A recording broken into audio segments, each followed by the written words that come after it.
Welcome to mastermind of GK. एक बार फिर से आप लोग का स्वागत है मास्टर माइंड ऑफ जीके में। फ्रेंड्स, आज इस वीडियो में टोटल 50 सवाल को देखेंगे। इसमें आपका करंट अफेयर्स का भी प्रश्न शामिल है और बहुत ही महत्वपूर्ण प्रैक्टिस सेट है बिहार पुलिस फायरमैन के लिए, तो पूरा प्रैक्टिस सेट जरूर देखिएगा।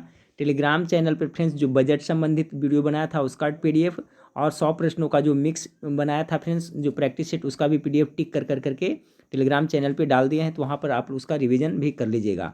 ठीक है फ्रेंड्स। और एप्लीकेशन फ्रेंड्स प्ले स्टोर में आ गया है। जो स्टूडेंट प्ले स्टोर से नहीं डाउनलोड किए हैं, एप्लीकेशन को अभी तक डाउनलोड नहीं किए फ्रेंड्स, प्ले स्टोर में जा करके फ्रेंड्स क्या लिखना है आपका, मास्टर माइंड ऑफ जीके। ठीक है, मास्टर माइंड ऑफ जीके लिखिएगा तो एप्लीकेशन आ जाएगा, वहाँ से आप लोग डाउनलोड कर लीजिएगा।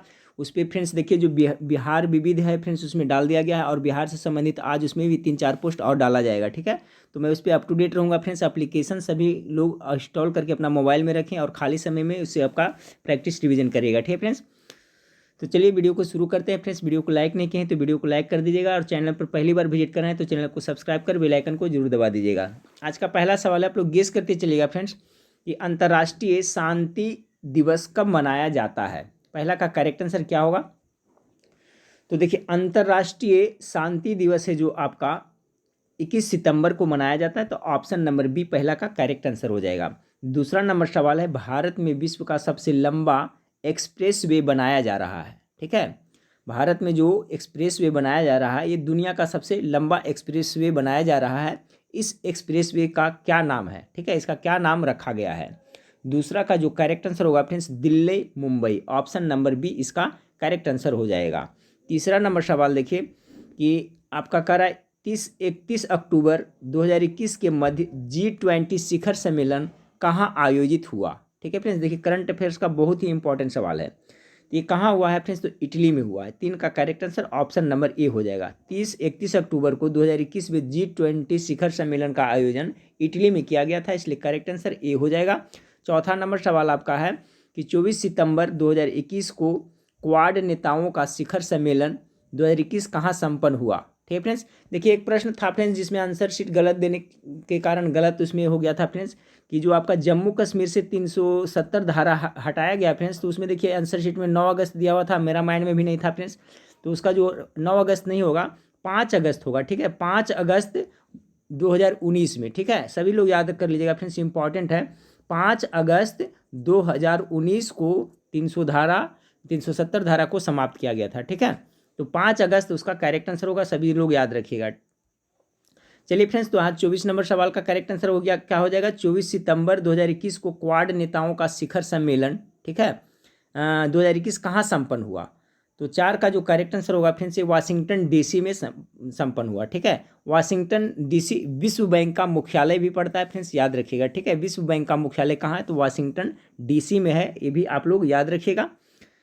5 नंबर सवाल है, 5वां नंबर की 8 से 16 जनवरी 2022 के मध्य 30वां नई दिल्ली विश्व पुस्तक मेला, कौन सा, 30वां नई दिल्ली विश्व पुस्तक मेला 2022 प्रगति मैदान नई दिल्ली में आयोजित होगा, इसकी थीम है। तो 8 से 16 जनवरी फ्रेंड्स यानी कि एक आपका आयोजित हो चुका है फ्रेंड्स, तो इसका थीम क्या रखा गया था याद रखें। 5 का करेक्ट आंसर बी होगा, आज़ादी का अमृत महोत्सव। ठीक है, 5 का correct answer option number B हो जाएगा। 6ठा नंबर सवाल आपका है, सितंबर 2021 में बिटकॉइन के संस्थापक सातोश नाकामोतो की प्रतिमा का अनावरण किया गया है, यह प्रतिमा किस देश में स्थापित की गई। इसमें 2 सवाल बच रहा है फ्रेंड्स।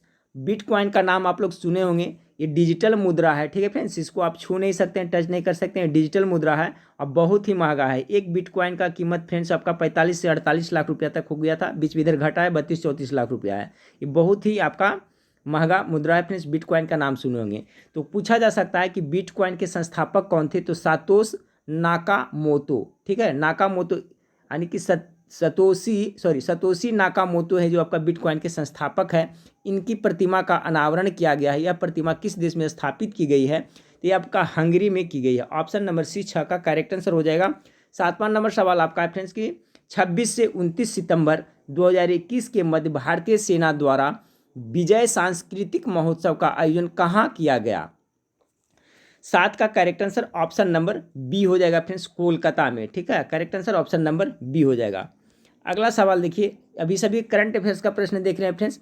20 सितंबर से 3 अक्टूबर 2021 के मध्य 15वां भारत नेपाल संयुक्त सैन्य अभ्यास सूर्य किरण कहाँ संपन्न हुआ। इसमें भी दो सवाल बन रहा है फ्रेंड्स कि सूर्य किरण है जो आपका किन दो देशों के बीच में सेना का संयुक्त सैन्य अभ्यास है, तो ये आपका नेपाल और भारत के बीच में है। ये हुआ हाल ही संपन्न हुआ है 3 अक्टूबर कितना 2021 के। ये कहाँ हुआ था फ्रेंड्स, तो 8 का करेक्ट आंसर डी होगा, पिथौरागढ़ में ये संपन्न हुआ था।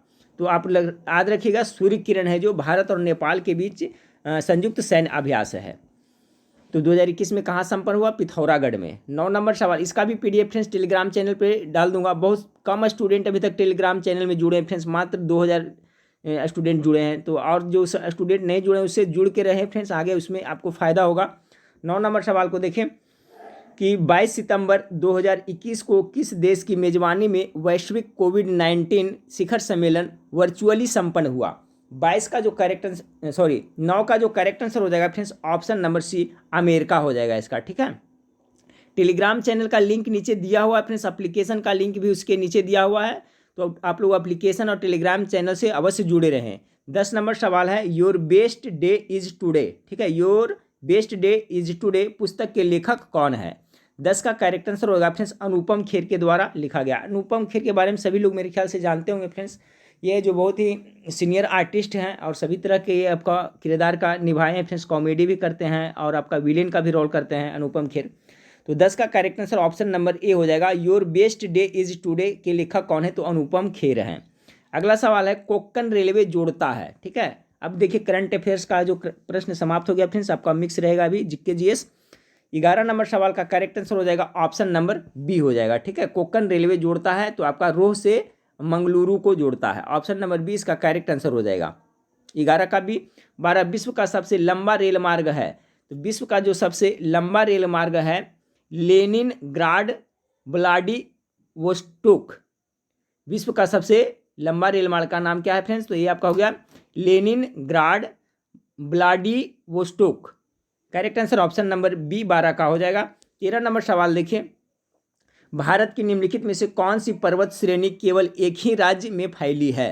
कौन सा पर्वत श्रेणी है जो भारत में एक ही राज्य में फैला हुआ है, तो 13 का करेक्ट आंसर अजंता। ठीक है, अजंता है जो एक ही राज्य में फैला हुआ है। बाकी अरावली, सतपुड़ा, सहाद्री सब है जो दूसरे राज्य में भी टच करता है। देखिए अरावली पर्वत से भी क्वेश्चन पूछा जाता है फ्रेंड्स, इसका सबसे सर्वोच्च चोटी है जो शिखर, उसका नाम क्या है, तो गुरु शिखर उसका नाम है। सभी लोग याद रखिएगा, गुरु शिखर है। ठीक है, उसके जो ऊंचाई है फ्रेंड्स कितना, तो 1722 मीटर है गुरु शिखर की ऊंचाई, याद रखिएगा। भारत में सबसे पुराना अवशिष्ट पर्वत है जो अरावली पर्वत है।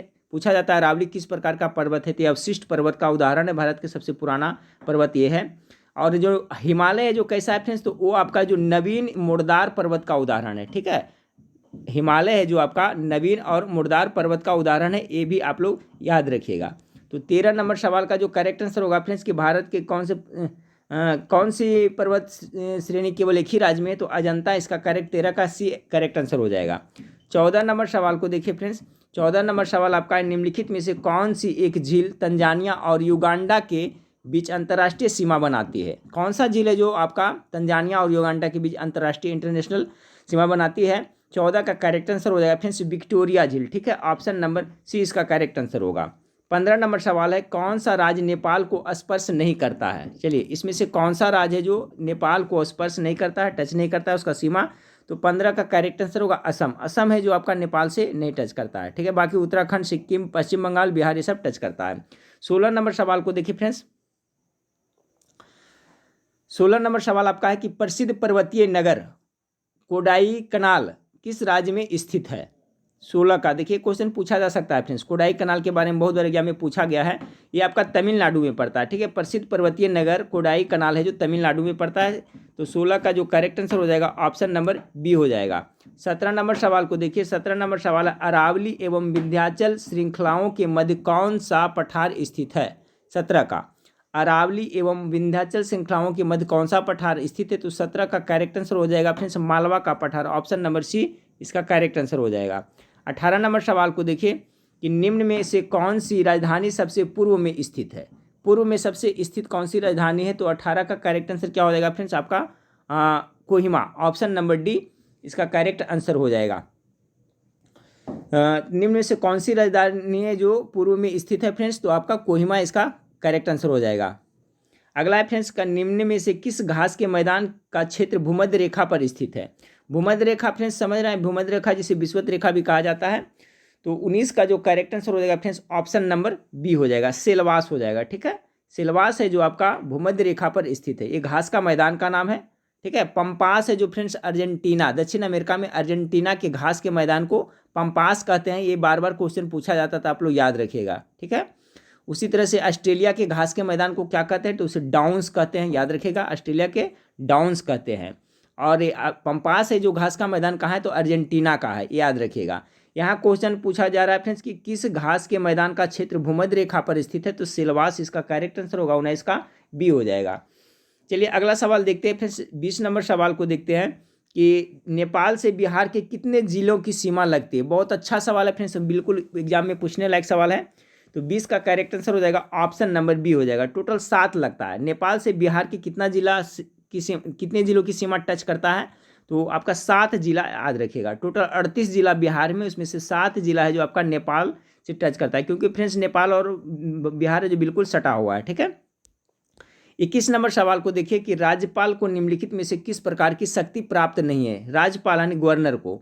तो 21 का करेक्ट आंसर क्या हो जाएगा फ्रेंड्स? सैन्य एवं राजनयिक शक्ति है जो उनको नहीं प्राप्त है।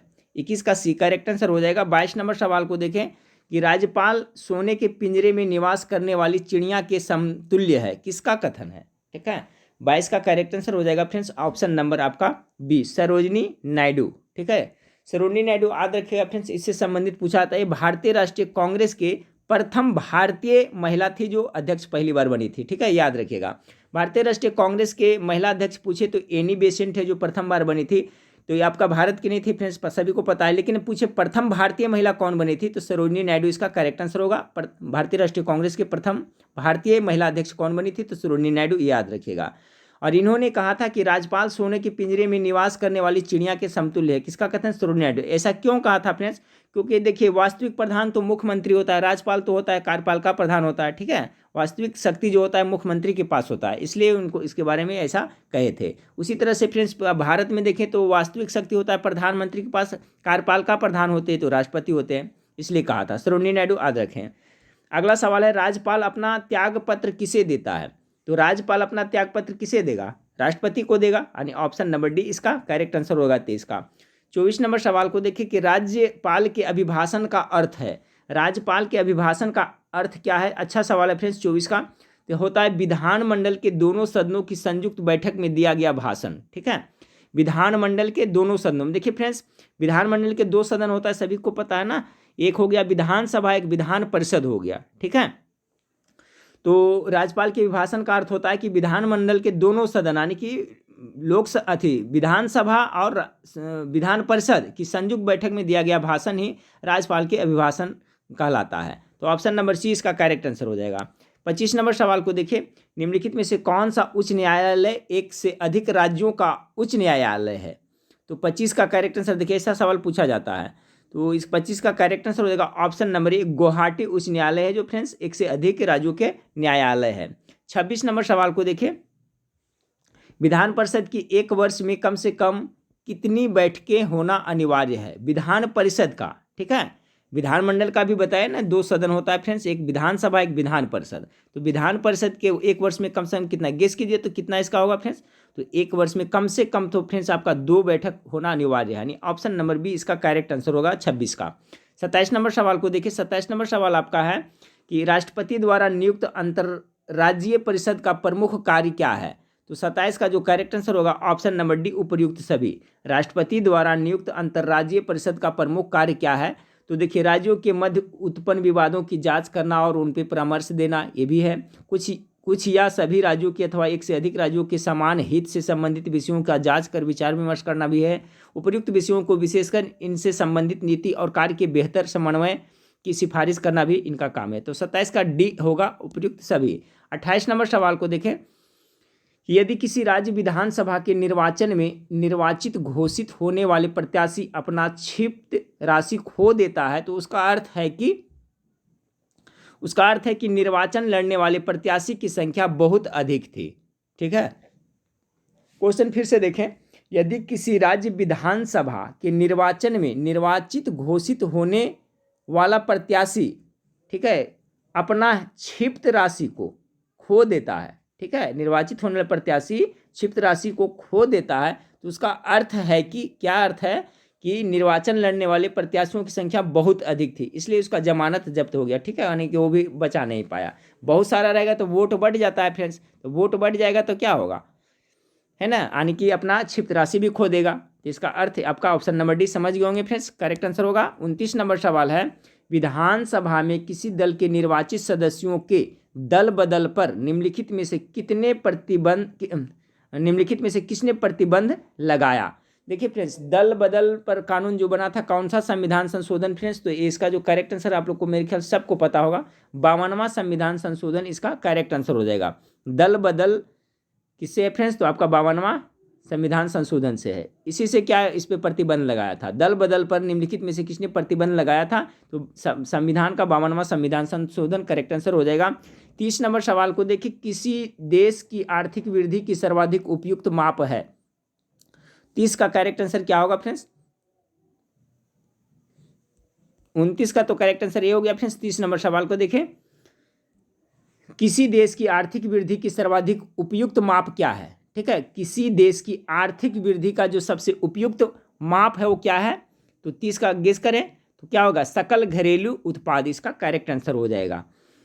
31, सिंधु घाटी सभ्यता के निम्नलिखित किस स्थल से चांदी का मुकुट मिला है। ठीक है, सिंधु घाटी सभ्यता जिसे हड़प्पा सभ्यता भी कहा जाता है फ्रेंड्स। ठीक है, हड़प्पा है जो कौन सा नदी पर है ये भी पूछा जाता है, मोहनजोदड़ो कौन सा नदी पे ये भी पूछा जाता है, तो सब पहले मैं पढ़ा चुका हूँ सब फ्रेंड्स, सभी को याद कॉन्सेप्ट क्लियर रखिएगा। 31 का जो करेक्ट आंसर होगा ऑप्शन नंबर सी हो जाएगा, कुणाल हो जाएगा। ठीक है, सिंधु घाटी सभ्यता के निम्नलिखित किस स्थल से चांदी का मुकुट मिला, तो कुणाल इसका करेक्ट आंसर होगा, 31 का सी हो जाएगा।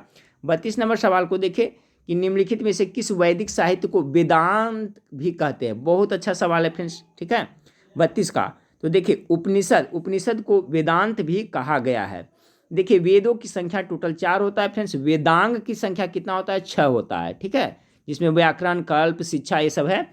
तो देखिए, वेद है ऋग्वेद, वेद तो 4 है, सभी को पता है फ्रेंड्स, सामवेद, ऋग्वेद, यजुर्वेद और अथर्ववेद। और वेदांग कितना है, तो टोटल 6 है। ठीक है, याद रखिए। अच्छा, क्वेश्चन आता है फ्रेंड्स कि वेदांग की रचना क्यों की गई थी, तो वेदों को अच्छी तरह से समझने के लिए ही वेदांग की रचना की गई थी। ठीक है, ये भी याद रखिएगा। उसी के अंतर्गत आपका शिक्षा व्याकरण आता है वेदांग के अंतर्गत। ठीक है, तो ये भी आप लोग याद रखिएगा। तो वेदों की संख्या 4, वेदांग की संख्या 6। यहाँ कह रहा है कि वैदिक साहित्य को वेदांत कहा गया है। ठीक है, वेदांत किसे कहा गया है, तो उपनिषद को क्या कहा गया है, आपको वेदांत कहा गया। उपनिषद किसका वस्तु है फ्रेंड्स, दर्शन शास्त्र का वस्तु पूछा जाता है। ठीक है, पूछा जाता है क्वेश्चन कि उपनिषद क्या है, तो दर्शन शास्त्र का वस्तु है, याद रखिएगा। तो 32 का correct answer option number B हो गया, वेदांत किसे कहा गया, तो उपनिषद को। 33 नंबर सवाल को देखें कि मगध के किस शासक ने पांचाल, कोसल, कुरु तथा सूरसेन महाजनपदों को मगध साम्राज्य में मिलाया था। 33 का करेक्ट आंसर ऑप्शन नंबर क्या हो जाएगा फ्रेंड्स, तो डी हो जाएगा, महापद्म नंद। ठीक है फ्रेंड्स, ये बहुत ही शक्तिशाली राजा थे फ्रेंड्स, इन्होंने मिलाया था। अगला सवाल है, सुमेलित करना है फ्रेंड्स, सीरिया, मिस्र, मिसोडोनिया, एपिरिस। फिर टॉलमी है, इधर एंटियोकस 1 है, फिर एलेक्जेंडर है, इधर आपका एंटोगोनस है। तो 34 का देखिए क्या हो जाएगा फ्रेंड्स, करेक्ट आंसर हो जाएगा आपका 1 का सीरिया है ना, तो सीरिया का हो जाएगा आपका बी। ठीक है, सीरिया का ये हो जाएगा एंटियोकस प्रथम। उसके बाद में 2 का हो जाएगा ए, मिस्र का हो जाएगा टॉलमी द्वितीय। फिर आपका हो गया फ्रेंड्स 3 का क्या होगा, मिसोडोनिया, इसका हो जाएगा एंटोगोनस हो जाएगा। 4 का क्या हो जाएगा, सी हो बजेगा। एपिरिस का क्या हो जाएगा, एलेक्जेंडर हो जाएगा। तो इसका correct answer option number B हो जाएगा। ठीक है, अगला सवाल 35 नंबर सवाल को देखें, चोलों के किस अभिलेख से उनके स्थानीय स्वायत्त के बारे में जानकारी मिलती है। 35 नंबर सवाल का तो हो जाएगा फ्रेंड्स उसका किस अभिलेख से ना, तो ऑप्शन नंबर ए, उत्तर मेरूर अभिलेख से पता चलता है। 35 का करेक्ट आंसर ए हो जाएगा। 36, अमीर खुसरो का मूल नाम क्या था। देखिए, क्वेश्चन पूछा जा सकता है, अमीर खुसरो का नाम आप लोग सुने होंगे, तो इनका मूल नाम क्या था। 36 का करेक्ट आंसर हो जाएगा फ्रेंड्स अबू हसन, ठीक है, याद रखिएगा, अबू हसन का मूल नाम था। अमीर खुसरो का मूल नाम क्या था? तो Abu Hasan. Option number C इसका करेक्ट आंसर हो जाएगा। 37 नंबर सवाल है, किस किताब को मुगल साम्राज्य का गजेटियर कहते हैं? ठीक है, कौन सा बुक है जिसको मुगल साम्राज्य का गजेटियर कहा जाता है? ये भी अच्छा सवाल है। तो मासिर ए आलमगीरी इसका करेक्ट आंसर हो जाएगा। मुगल साम्राज्य की गजेटियर किस किताब को कहा जाता है? तो मासिर ए आलमगीरी इसका करेक्ट आंसर हो जाएगा। 38 नंबर सवाल को देखिए फ्रेंड्स, कि पृथ्वी की परिक्रमा करने वाला प्रथम सामुद्रिक यात्री था। चलिए एक सवाल पूछा जा सकता है फ्रेंड्स 38 का, मेरे ख्याल से हो सकता है पूछ दे। पृथ्वी की परिक्रमा करने वाला प्रथम जो समुद्र की यात्रा से किया था पृथ्वी का परिक्रमा, तो मैगलेन का नाम आप लोग सुने होंगे। तो 38 का करेक्ट आंसर हो जाएगा फर्डिनेंड मैगलेन, इसका करेक्ट आंसर हो जाएगा। 39 नंबर सवाल को देखिए फ्रेंड्स, कि 19वीं सदी के चौथे व पाँचवें दशकों के दौरान इंग्लैंड में मजदूरों को वोट देने का अधिकार दिलाने के लिए एक जन आंदोलन हुआ, उसका नाम क्या था? 19वीं सदी चौथवें व पाँचवें दशकों के दौरान इंग्लैंड में मजदूरों को वोट देने का अधिकार दिलाने के लिए एक आंदोलन हुआ था, उसका क्या नाम था? 39 का तो फ्रेंड्स आप लोग सुने होंगे चार्टिस्ट आंदोलन, ठीक है, चार्टिस्ट आंदोलन किया गया था। क्यों किया गया था? तो इंग्लैंड में, इंग्लैंड के जो मजदूर था पहले वोटिंग नहीं करता था फ्रेंड्स, तो वोटिंग देने के अधिकार दिलाने के लिए ये चार्टिस्ट आंदोलन हुआ था। ठीक है, औद्योगिक क्रांति पूछा जाता है कहाँ स्टार्ट हुआ था? तो सर्वप्रथम इंग्लैंड में ही औद्योगिक क्रांति हुआ था। अगला सवाल देखिए, 40 नंबर सवाल है फ्रेंड्स, किस वर्ष बैसाखी के दिन 13 अप्रैल को गुरु गोविंद सिंह ने खालसा पंथ की नींव रखी? दो सवाल बन रहा है फ्रेंड्स। सिख के 10वें गुरु कौन थे? तो गुरु गोविंद सिंह थे, जिन्होंने खालसा पंथ की स्थापना किए थे। एक सवाल ये बन गया फ्रेंड्स, दो सवाल बन गया। कैवें गुरु थे? 10वें गुरु थे। खालसा पंथ की शुरुआत किसने किया था? तो गुरु गोविंद सिंह ने किया था। कब किया था फ्रेंड्स, यही पूछा जा रहा है ना। तो 40 का करेक्ट आंसर बी होगा। 1699 ईस्वी में आपका गुरु गोविंद सिंह ने खालसा पंथ की स्थापना की थी, नींव रखी थी, यानी 40 का करेक्ट आंसर बी हो जाएगा, 1699। 41 नंबर सवाल देखिए, एक फूल के नर भाग को क्या कहा जाता है? ठीक है, एक क्वेश्चन भी बहुत इंपॉर्टेंट है फ्रेंड्स, नर भाग को मादा भाग को क्या कहा जाता है? तो यहाँ नर पूछा है ना, तो 41 का करेक्ट आंसर क्या हो जाएगा फ्रेंड्स? ऑप्शन नंबर पुंकेसर। पुंकेसर को क्या कहा जाता है? आपको नर कहा जाता है। मादा किसे कहा जाता है? तो ज्यांग का। यानी 41 का जो क्वेश्चन है इसका करेक्ट आंसर ए हो जाएगा। फूल के नर भाग को यानी कि पुल्लिंग का फ्रेंड्स यानी फीमेल मेल को क्या कहा जाता है? तो पुंकेसर कहा जाता है। अगला सवाल देखें, जीन को वहन करने वाली आनुवंशिक इकाइयाँ क्या कहलाती है? जीन को जो वहन करती है 42 का, तो क्या करता है फ्रेंड्स? गुणसूत्र करता है। ठीक है, गुणसूत्र ने उसका वहन करता है ना, तो इस 42 का correct answer option number C हो जाएगा। गुणसूत्र होता है फ्रेंड्स, उसमें देखिए क्रोमेटिन जाल होता है, इस तरह से उसी पे इस तरह से जीन पाया जाता है।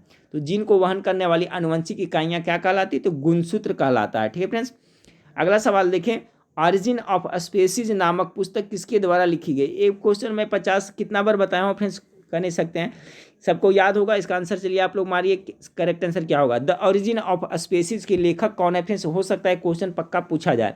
तो 43 का correct answer option number Charles Darwin के द्वारा लिखा गया था। यही चार्ल्स डार्विन फ्रेंड्स जो प्रकृति का वर्ण सिद्धांत दिया था। ठीक है, नेचुरल सिलेक्शन का सिद्धांत किसने दिया था? चार्ल्स डार्विन ने ही दिया था, और ऑरिजिन ऑफ स्पेसीज नामक बुक लिखा था।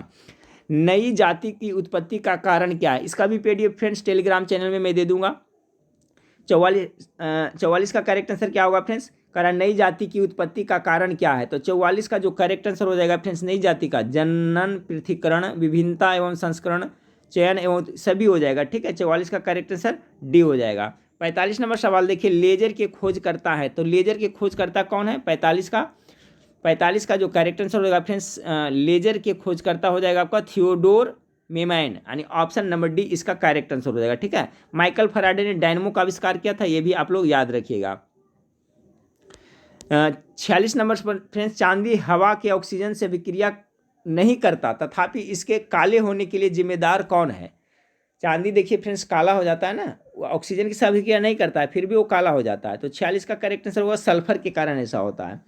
46 का करेक्ट आंसर ये हो जाएगा। 47 नंबर, एलपीजी के बारे में सही कथन क्या है? LPG friends liquid petroleum gas, जिसे रसोई गैस में हम लोग यूज़ करते हैं के रूप में, इसके बारे में कौन सा कथन सही नहीं कर रहा है? तो पढ़ते चलता हूँ फ्रेंड्स, ये C1 से C5 तक के हाइड्रोजन से बने होते, ये आपका सही है। यह निश्चेतक गुण वाला होता है, ये भी आपका सही है। इसके गंध इसके गंध से इसका पता लगाया जाता है, ये आपका गलत हो जाएगा। ठीक फ्रेंड्स, आपका गलत हो जाएगा। इनमें मुख्यतः प्रोपेन तथा ब्यूटेन पाया जाता है, बिल्कुल सही, प्रोपेन और ब्यूटेन होता है। अब देखिए फ्रेंड्स, क्वेश्चन को समझिए, एलपीजी के बारे में सही कथन क्या ये है, तो देखिए ऑप्शन नंबर सी हो जाएगा। क्योंकि फ्रेंड्स जो एलपीजी गैस है वो गंधहीन गैस है, ठीक है, यानी कि इसमें गंध नहीं रहता है। तो इसको गंध से कैसे पता कर लेंगे? हाँ, इसमें गंध लाने के लिए फ्रेंड्स आपका मिथाइल मरकैप्टन, याद रखिएगा मरकैप्टन है जो मिथाइल मरकैप्टन डाला जाता है। तो क्वेश्चन के हिसाब से देखिए करा कि सही कथन नहीं, तो ये नहीं है, क्योंकि फ्रेंड्स इसके गंध से तो गंध होता ही नहीं है। हाँ, अलग से उसमें हम लोग डालते हैं, अलग से डालते हैं, यही कारण है कि जब ये लीक करता है फ्रेंड्स तो हम लोग को पता चलता है। तो मिथाइल मरकैप्टन, मरकैप्टन भी याद रखिएगा फ्रेंड्स, ट्रिक से याद रखें, अगर मरकैप्टन उसमें नहीं डाला जाए तो गंध नहीं आएगा। तो मरकैप्टन मत आनी, बहुत सा आदमी मर जाएगा, तो मरकैप्टन याद रखिएगा इस तरह से, ठीक है, तो आपको याद रहेगा। तो एलपीजी में क्या डाला रहता है गंध के लिए फ्रेंड्स? मिथाइल मरकैप्टन, खाली मरकैप्टन भी पकड़ के रखिएगा फ्रेंड्स, तो आप ऑप्शन वाले सही करके आइएगा। तो मरकैप्टन याद रखिएगा। ट्रिक क्या हुआ फ्रेंड्स, अगर जो मरकैप्टन उसमें नहीं डाला रहेगा तो कितना आदमी, बहुत सारा आदमी मर जाएंगे। इस तरह से मैं याद रखता हूँ फ्रेंड्स। और ये है जो गंधहीन गैस है, इसमें गंध होता ही नहीं है, उसके लिए मरकैप्टन डाला जाता है, ठीक है। तो ये ऑप्शन नंबर सी इसका करेक्ट आंसर हो जाएगा। 48 नंबर सवाल देखिए, दो तत्वों की परमाणु संख्या समान है किंतु इनके गुण भिन्न भिन्न है। देखिए परमाणु संख्या समान है फ्रेंड्स, और परमाणु किंतु इनके गुण भिन्न भिन्न है, तो क्या कहलाएगा ये 48 का? ये कहलाएगा आइसोटोप कहलाएगा, ठीक है फ्रेंड्स। देखिए आपका समस्थानिक और संभारिक भी पूछा जाता है, याद रखिएगा। समस्थानिक में होता है परमाणु क्रमांक समान होता है, ठीक है फ्रेंड्स, और संभारिक में परमाणु द्रव्यमान समान होता है। तो दो तत्वों को परमाणु संख्या समान है, आइसोटोप कहलाएगा। इसका correct answer option number B हो जाएगा। 49 नंबर, पीतल निम्न की मिश्र धातु है, तो ये तो बहुत ही फेमस है फ्रेंड्स, पिताजी सब लोग याद रखते हैं ना, क्या याद रखते हैं हम लोग? पिताजी, यानी पी से पीतल हो गया, तांबा और जस्ता का ये क्या होता है? मिश्रण होता है, मिश्र धातु होता है। तो 49 का करेक्ट आंसर सी होगा, तांबा और जस्ता। क्या याद रखना है? पिताजी याद रखना है। क्या रखना है? पिताजी। इसमें कन्फ्यूजन नहीं होगा। बहुत सारे स्टूडेंट को याद है, फिर भी एग्जाम में वो कन्फ्यूज हो जाते हैं। तो सबसे पहले ये एग्जाम में ऐसा पूछता है फ्रेंड्स, तो क्या लिख दीजिएगा आप लोग? फटाफट पिताजी लिख लीजिएगा, ठीक है। तो पिताजी से पीतल निकल गया, त से तांबा और जस्ता का मिश्रण है। देखिए करेक्ट आंसर हो जाएगा, कन्फ्यूज नहीं होइएगा, सी हो जाएगा। आज का लास्ट सवाल है, बोर्ड ऑफ ट्रेड यूनियन का नाम है, बोर्ड ऑफ ट्रेड यूनियन का नाम क्या है फ्रेंड्स? तो 50 का जो करेक्ट आंसर हो जाएगा आपका ऑप्शन नंबर डी हो जाएगा, उपयुक्त सभी हो जाएगा, ठीक है। बोर्ड ऑफ ट्रेड यूनियन कर रहे हैं, बोर्ड ऑफ ट्रेड यूनिट का मान क्या है फ्रेंड्स? तो इसका मान है जो क्या हो जाएगा आपका, सभी हो जाएगा, ठीक है। 3.6 × 10⁶ जूल, एक यूनिट भी कर सकते हैं, और 1 किलोवाट घंटा भी कर सकते हैं, ठीक है। बोर्ड ऑफ ट्रेड यूनिट का मान होता है जो सभी दिया हुआ है फ्रेंड्स, ऑप्शन नंबर डी इसका करेक्ट आंसर होगा। ये 50 सवाल था फ्रेंड्स, इसमें कुछ करंट अफेयर्स के सवाल थे और अच्छा सवाल था फ्रेंड्स। इसी टाइप का क्वेश्चन आपको पूछा जा रहा है। देखिए फ्रेंड्स क्या है कि कौन सा सवाल इसमें पूछा जाएगा ये तो किसी को पता नहीं है। मैं एक ही चीज़ बताता हूँ फ्रेंड्स कि आप ज़्यादा से ज़्यादा पढ़ाई करिएगा, ज़्यादा प्रैक्टिस सेट करके जाइएगा, तो ऑटोमेटिक एग्जाम में फ्रेंड्स आपका सही करके आइएगा, क्योंकि ऑप्शन से भी छाटा जाता है, ठीक है, क्वेश्चन ऑप्शन से। तो जिनको ज़्यादा पढ़ा है, ज़्यादा सिलेबस कवर है, तो वो फ्रेंड्स 10 क्वेश्चन तो ऑप्शन से, 10 से 20 क्वेश्चन ऑप्शन से छाट करके वो बना सकते हैं, क्योंकि 4 ऑप्शन रहता है तो उसमें तो 3 के बारे में, 2 के बारे में कन्फर्म होता है कि ये हो ही नहीं सकता, डाउट होता है 1-2 पर, तो 2 पर होता है तो उसमें क्या सही होने का ज़्यादा चांस रहता है। कितने स्टूडेंट इनको ज़्यादा पढ़ा वो तीनों ऑप्शन से छाट लेते हैं कि ये तो नहीं होगा, तो लास्ट में बच रही है तो यही होगा। इसलिए मैं बोलता हूँ फ्रेंड्स कि देखिए कौन सा क्वेश्चन पूछा जाएगा नहीं पूछा जाएगा, जीके जीएस अथाह समंदर है, जितना ज़्यादा पढ़ के जाइएगा उतना अच्छा आप स्कोरिंग करके आइएगा, ठीक है फ्रेंड्स। तो एप्लीकेशन से अभी आप लोग जुड़े रहे, वेबसाइट से भी जुड़े रहे फ्रेंड्स, यूट्यूब से भी जुड़े रहे। एप्लीकेशन पे अभी बहुत सारा काम बाकी है फ्रेंड्स, अभी थोड़ा होली की छुट्टी हो गई है तो अभी से उस पर ज़्यादा मैं ध्यान दूंगा, उसमें अप टू डेट रहूँगा, ठीक है, वेबसाइट पे भी और आपका यूट्यूब पे, ठीक है फ्रेंड्स। चलिए तो नेक्स्ट वीडियो में फिर मिलते हैं, देखने के लिए थैंक यू, धन्यवाद।